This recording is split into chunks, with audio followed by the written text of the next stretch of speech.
According to the film industry, a baby who grows up in the wild, like Tarzan, becomes a wild man. But what if a chimpanzee grows up with a baby? If we accept the events that occur in films as true, it would not be wrong to say that a man who grows up in the wild will grow up just like his animal siblings, and this aspect will be prominent. In this case, a question arises: is the opposite also possible? If an animal is taken from its natural environment and raised like a human, can it eventually behave like a human?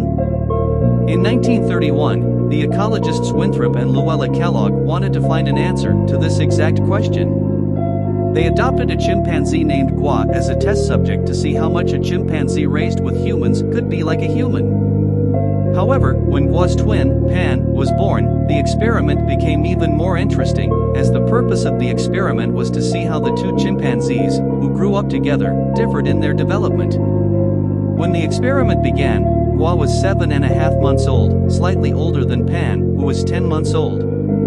The twins were raised as closely as possible as siblings, and were dressed and fed the same, and participated in the same activities and played the same games.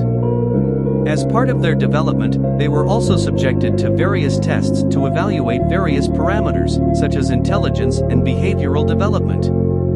However, what happened next was a surprise for the Kellogg's.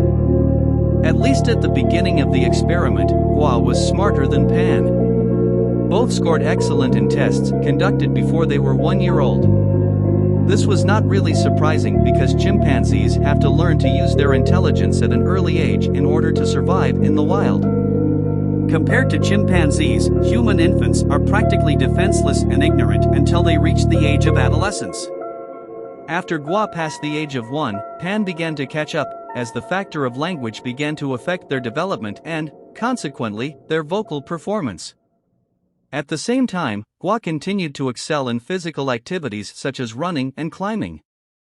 Of course, the Kellogg's were not expecting Gua to suddenly start talking just because they were growing up together, but they were expecting Pan to imitate the sounds and gestures of Gua.